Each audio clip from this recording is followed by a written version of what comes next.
ಮಾಡಿದ್ರೆ ನಮಗೆ ತಗೋಬೋದು. ಅಷ್ಟು ಖತರ್ನಾಕ್ ಜಾಗ ಅದು. ಆ ಮೂಮೆಂಟಿನಲ್ಲಿ ನಾವು ಹೊರಡಬೇಕಾದ್ರೆ -10 to 12 ಡಿಗ್ರಿ ಮೈನಸ್ನೊಳಗೆ ಇರ್ತಿತ್ತು ಟೆಂಪ್ರೇಚರ್. ಅಲ್ಲಿ ನಾವು ಹೆಂಗೆ ಸರ್ವೈವ್ ಮಾಡ್ತಿದ್ವಿ ಗೊತ್ತಿಲ್ಲ. ಆ ನಮೂನಿ ಸರ್ವೈವ್ ಮಾಡಬೇಕು. ಇಂಥ ಸಂದರ್ಭದಲ್ಲಿ ನಾವು ನೋಡಿದಾಗ ಬೇರೆನ ಅಲ್ಲಿ ಯಾರೂ ಬರೋದಿಲ್ಲ ಅಂತೇಳಿ ಸ್ವಲ್ಪ ರಿಲ್ಯಾಕ್ಸ್ ಕೊಟ್ಟಿದ್ದಕ್ಕೆ ಅವರು ನಮ್ಮ ಜಾಗವನ್ನು ಆಕ್ರಮಣ ಮಾಡಿಕೊಂಡಿದ್ರು, ಅವರು ಕಬ್ಜಾದಲ್ಲಿ ಮಾಡಿಕೊಂಡಿದ್ರು. ಅವಾಗ ನೋಡಿದಾಗ ಒಬ್ಬ ಕುರಿಗಾಹಿ ಅವನು ಬಂದು ಅಲ್ಲಿ ಕಾರ್ಗಿಲ್ದಾಗ ಒಳಗೆ ಬಂದು ಯೂನಿಟ್ಗೆ ತಿಳಿಸಿದಾಗ ವಾತಾವರಣ ಏನಾಗ್ತದೆ ಅವಾಗ ಅವರಿಗೆ ಗ್ರಿಪ್ ಹೋಯಿತು. ಚೆಕ್ ಮಾಡಿದ್ರು. ಅಲ್ಲಿ ಅವರ ಒಂದು ವಿಚಾರಧಾರ ನೋಡಿದ ನಂತರ ನಮ್ಗೆ ಇವರು ಬಂದಿರೋದು ಗ್ಯಾರಂಟಿನ, ಅವರು ಮೋರ್ಚೆ ತೆಗೆದಿದ್ದು ಗ್ಯಾರಂಟಿನ ಎಲ್ಲ ಆಗಿ ಕಬ್ಜಾ ಮಾಡಿದ್ಮೇಲೆ ಅವ್ರನ್ನ ಆಕ್ರಮಣ ಮಾಡಬೇಕಾದ್ರೆ ಹೇಗೆ ಯಾವ ರೀತಿ ಅವ್ರನ್ನ ನಾವು ತೊಗೋಬೇಕು. ಡೈರೆಕ್ಟಾಗಿ ಆಕ್ರಮಣ ಮಾಡೋಕ್ಕೆ ಬರೋದಿಲ್ಲ. ಅವ್ರ ಮೇಲೆ ಇದ್ರೆ ಅವ್ರು ಏನೋ ಹಾಕಿದ್ವಿ, ಏನು ಮೇಲಿದ್ದ ಕೊಂಡು ಹೊಡೆದ್ರು ನಮಗೆ ಹತ್ತವು. ಮತ್ತು ಸೈಡ್ ತೊಗೊಂತ ನಾವು ಹೋಗಿ ಅವರನ್ನು ಮೇಲೆ ಹಾಕಿ ಅವಾಗ ನಾವು ಒಂದು ರಸ್ಮದಲ್ಲಿ ಬಂದಿವಿ. ಎಷ್ಟು ಮಂದಿ ಸಿಗ್ತಾ ಇದ್ದಾರೋ ಅವ್ರು ಬಂದಲ್ಲಿ ಪ್ರಾಣ ತ್ಯಾಗವನ್ನು ಮಾಡಿ ನಾವು ಅಲ್ಲಿ ಒಬ್ಬರು ಬಂಕರನ್ನು ಹಣ ಮಾಡಿ ಚೆಂದ ಮಾಡಿ ಅವ್ರನ್ನ ಕೊಂದು ಅವರು ಡೆಡ್ ಬಾಡಿ ಸಹ ಅವರು ತಗೊಂಡು ಹೋಗಿಲ್ಲ. ನಾವು ಅದನ್ನು ಸುರಕ್ಷಿತವಾಗಿ ಮುಚ್ಚಿಟ್ಟು ಬಂದೀವಿ. ಯಾಕಂದ್ರೆ ಅವರು ಸೈನಿಕರೇ, ನಾವು ಸೈನಿಕರೇ. ನಾವು ಮಾನವೀಯತೆಯನ್ನು ಕಾಪಾಡಿಕೊಂಡು ಬಂದಂಥ ಅವರು ನಾವು ಅವರು ಸೈನಿಕರು. ಅವರು ನಮ್ಮ ವೈರಿಗಳಂತ ಸತ್ತ ಮೇಲೆ ಯಾವುದು ವೈರಿಗಳಿಲ್ಲ. ಅಲ್ಲಿ ಸತ್ತ ಮೇಲೆ ಮಾನವೀಯತೆಯ ಬಗ್ಗೆ ನಾವು ಹೋರಾಡಬೇಕಾಗುತ್ತೆ. ಅವ್ರನ್ನ ತಗೊಂಡು ಬಂದು ನಾವು ಮಣ್ಣಲ್ಲಿ ಹಾಕಿದ್ದೀವಿ, ಮುಚ್ಚಿದ್ದೀವಿ. ಒಬ್ಬ ಬ್ರಿಗೇಡಿಯರ್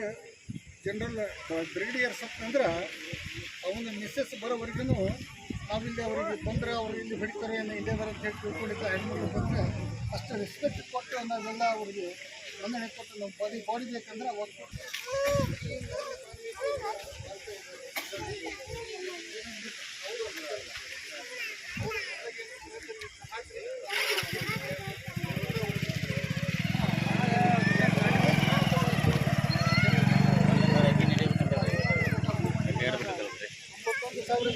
ಕಬ್ಜಾ ಮಾಡಿದಾಗ ನಮ್ಮ ಜಮ್ಮು ಕಾಶ್ಮೀರದಲ್ಲಿ ಏನು ಪಾಕಿಸ್ತಾನ ಅವಾಗ ಆ ಜಾಗವನ್ನು ನಾವು ಕಬ್ಜಾ ಮಾಡ್ಕೋಬೋದಾಗಿತ್ತು. ಯಾಕಂದ್ರೆ ಅವ್ರನ್ನ ಇಲ್ಲಿ ಶರಣಾಗತರನ್ನಾಗಿ ಮಾಡಿದ್ವಿ ನಾವು. ಇಲ್ಲಿ ಆ ಸಮಯದಲ್ಲಿ ಯಾವಾಗ 71ರಲ್ಲಿ ಶರಣಾಗತರನ್ನಾಗಿ ಮಾಡಿದ್ರೆ ಆ ಜಾಗನ ಕಂಡು ವಿದ್ಯಾರ್ಥಿನಿಯರೇ, ಬಂಧುಗಳೇ, ತಮಗೆಲ್ಲರಿಗೂ 27ನೇ ವರ್ಷದ ಕಾರ್ಗಿಲ್ ವಿಜಯೋತ್ಸವಕ್ಕೆ ನಾನು ಈ ಸಮಾರಂಭಕ್ಕೆ ಸ್ವಾಗತವನ್ನು ಕೋರ್ತಾ ಇದ್ದೇನೆ. ಹಾಗೆ ತಮಗೆಲ್ಲರಿಗೂ ಗೊತ್ತಿದೆ, ಕಾರ್ಗಿಲ್ ಅಂತಕ್ಕಂಥದ್ದು ಒಂದು ಗುಡ್ಡಗಾಡು ಪ್ರದೇಶದ ಬಂಜರ ಭೂಮಿ. ಆ ಭೂಮಿಯಲ್ಲಿ ಏನಿರಲ್ಲ, ಕೇವಲ ಹಿಮ ಆವರಿಸಿರುತ್ತೆ.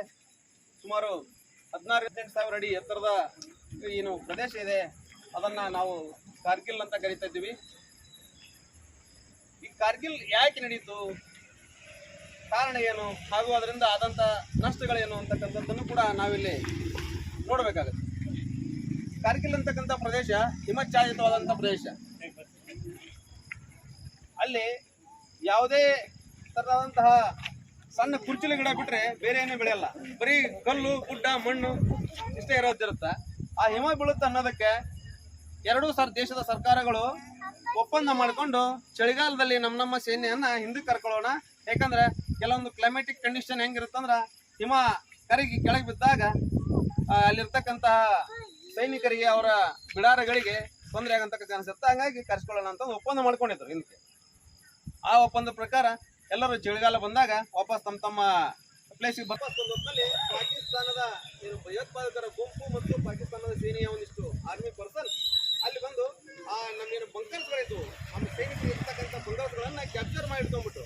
ಯಾಕಂದ್ರೆ ನಮ್ಮ ಸೈನಿಕರು ಹೊರಗೆ ಬಂದ್ಬಿಟ್ಟಿದ್ರು, ಇವ್ರು ಅಲ್ಲಿ ಹೋಗ್ಕೊಂಡ್ಬಿಟ್ರು ಅಂತ. ಅದೇನು ಗೊತ್ತಾಗಲಿಲ್ಲ ಯಾರಿಗೂ. ಈಗಿನ ತರ ಆವಾಗ ಅಷ್ಟೊಂದು ಸುಸಜ್ಜಿತವಾದಂತಹ ಎಕ್ವಿಪ್ಮೆಂಟ್ಸ್ಗಳಿರಲಿಲ್ಲ. ಅವಾಗ ಏನಾಯ್ತು, ಸ್ವಲ್ಪ ದಿನ ನಂತರ ಹಿಮ ಕರಗ್ತಾ ಬಂದಂಗ ಅಲ್ಲಿ ಹುಲ್ಲು ಹುಟ್ಟಕ್ ಶುರು ಮಾಡುತ್ತೆ. ಹುಲ್ಲು ಹುಟ್ಟುವಾಗ ಅಲ್ಲಿ ರಸ್ತೆಯಲ್ಲಿ ಆ ಕುರಿಗಾಯಿಗಳು ಆ ಗುಡ್ಡ ಹತ್ಕೊಂಡು ಹೋದಾಗ ಅಲ್ಲಿ ಕೆಲವೊಂದು ಆಕ್ಟಿವಿಟಿಗಳು ನಡೀತಾ ಇದ್ವು. ಪ್ರೀತಿಸಬೇಕು, ನಮಗಿಂತ ಹಿರಿಯರನ್ನ ಗೌರವಿಸಬೇಕು, ನಮಗಿಂತ ಕಿರಿಯರನ್ನ ಪ್ರೀತಿಸಬೇಕು. ಅದೇ ರೀತಿ ನಮ್ಮ ಗ್ರಾಮದಲ್ಲಿರ್ತಕ್ಕಂಥ ಎಲ್ಲ ಸಾರ್ವಜನಿಕ ಆಸ್ತಿಗಳು ಯಾರ ಆಸ್ತಿ? ಅವು ಸಾರ್ವಜನಿಕ ಆಸ್ತಿಗಳು ಯಾರ ಆಸ್ತಿ? ಇದು ಇಲ್ಲೈತಿ, ಇದು ಯಾರ ಆಸ್ತಿ? ಇದು ಅದು ಯಾರ ಆಸ್ತಿ? ಇದಲ್ಲೈತಲ್ಲ, ಅದು ಯಾರ ಆಸ್ತಿ? ಶಾಲೆ ಯಾರ ಆಸ್ತಿ? ನಮ್ಮ ಕನ್ನಡ ಶಾಲೆದ ಮೊನ್ನೆ ಯಾರೋ ಒಬ್ರು ನಮ್ಮ ಗ್ರಾಮದವ್ರು ಹಿರಿಯರು ಹೇಳಿದ್ರು, ಅವ್ರು ಎಷ್ಟೋ ಸರ ಗ್ಲಾಸ್ ಹಾಕ್ಯಾರಂತ ಕಲ್ಲು ಹೋಗೋದು ಗ್ಲಾಸ್ ಹೊಡೆದಾರಂತ. ಅವ್ನು ಯಾರು ಇಲ್ಲಿ ಕುಂತಿರೋರು ದೊಡ್ಡವ್ರಂತೂ ಮಾಡಿರೋದಿಲ್ಲ. ಯಾರು ಮಾಡಿರ್ತಾರ ಅವನ್ನ ತಿಳ್ಕೋಬೇಕು. ಮತ್ತೆ ಅದನ್ನಷ್ಟ ಯಾರ ಆಸ್ತಿ ಅದೆಲ್ಲ? ಮತ್ತೆ ಅವುಗಳ ರಕ್ಷಣೆ ಯಾರ ಕೆಲಸ? ಅದ್ರ ಜೊತೆಗೆ ಇನ್ನೂ ಒಂದು ಹೇಳಲಿಕ್ಕೆ ಇಷ್ಟಪಡ್ತೇನೆ. ಈಗ ಪ್ರತಿಯೊಬ್ಬರಿಗೂ ನಾನು ಗೌರವ ಕೊಡಬೇಕು ಅಂತ ಹೇಳಿದೆ ನಾನು, ಹೌದಾ? ಈಗ ಸಫಾಯಿ ಕರ್ಮಚಾರಿಗಳು ಇರ್ತಾರೆ ಊರೊಳಗೆ, ಸ್ವಚ್ಛತೆ ಮಾಡೋರು. ಅವರಿಗೆ ನಾವು ಗೌರವ ಕೊಡಲಿಲ್ಲ ಅಂದ್ರೆ ಏನಾಗುತ್ತೆ ಹೇಳ್ರಿ? ಅವ್ರಿಗೆ ನಾವು ಗೌರವ ಕೊಡ್ಲಿಲ್ಲಪ್ಪ, ಏನಾಗುತ್ತೆ ಹೇಳ್ರಿ? ಆ ಸಫಾಯಿ ಕರ್ಮಚಾರಿ ಕೆಲಸನ ಮಾಡಲಿಲ್ಲ, ಏನಾಗುತ್ತೆ ಹೇಳ್ರಿ? ಕಸ ಎಲ್ಲಿ ಬೇಕಲ್ಲೇ ಇರುತ್ತಿಲ್ಲ, ಗ್ರಾಮ ಸ್ವಚ್ಛ ಕಾಣುತ್ತಾನೆ, ಹೌದಾ? ಅದೇ ರೀತಿ ಒಂದು ಆಟೋದವ ಒಂದು ಸ್ಥಳದಿಂದ ನಮ್ಮನ್ನ ಇನ್ನೊಂದು ಸ್ಥಳಕ್ಕೆ ಕರ್ಕೊಂಡು ಹೋಗ್ತಾನ. ಹೌದು, ರೊಕ್ಕ ಕೊಡ್ತೀವಿ ನಾವು, ಇಲ್ಲ ಅನ್ನಂಗಿಲ್ಲ. ಆದ ಒಟ್ಟ ಆಟೋನ ಇಲ್ಲಪ್ಪ, ಕಷ್ಟ ಅನುಭವಿಸೋರು ಯಾರು? ಹೌದಲ್ಲ? ಅದೇ ರೀತಿ ಒಬ್ಬ ರೈತ, ಹೌದು, ಅದ್ ಬೆಳಿತಾನ, ರೊಕ್ಕ ಇಲ್ಲಾರ್ದ ಅದ್ ಮರಂಗಿಲ್ಲ, ಮಾರ್ಕೆಂತಾನ, ರೊಕ್ಕ ಕೊಟ್ಟದಕ್ಕ ಮಾರ್ಕೆಂತಾನ. ಅದ್ ಬೆಳಿದೆ ಇದ್ನಂದ್ರ ಉಪವಾಸ ಸಾಯ್ತೀವಿ ಎಲ್ರು. ಬೆಳಿತಾನ, ಮಾರ್ಕೆಂತಾನ, ಅದು ಬೇರೆ ವಿಷಯ. ಬಟ್ ಅದ್ ನಾ ಬೆಳೆಯೋದಲ್ಲಪ್ಪ, ನನ್ನ ಮನೆಗೆ ಅಷ್ಟ ನಾ ಬೆಳ್ಕೊಂತೀನಿ ಅಂದಂದ್ರೆ ಉಳಿದ ಜನ ಏನಾಗ್ಬೇಕು? ಆಹಾರ ಇಲ್ಲಾರ್ದ ಸಾಯ್ಬೇಕಾಗತ್ತಿಲ್ಲ. ಹಂಗ ನಮ್ಮ ಸುತ್ತಮುತ್ತಲು ಇರ್ತಕ್ಕಂಥವ್ರೆಲ್ಲರೂ ನಮ್ಮ ಒಳಿತಿಗಾಗಿನೇ ಇರ್ತಾರ ಅಂತ ನಾವು ತಿಳ್ಕೋಬೇಕು. ನಮ್ಮ ಸುತ್ತಮುತ್ತ ಇರ್ತಕ್ಕಂಥವ್ರು ಎಲ್ಲರೂ ನಮ್ಮ ಒಳಿತಿಗಾಗಿ ಇರ್ತಾರ.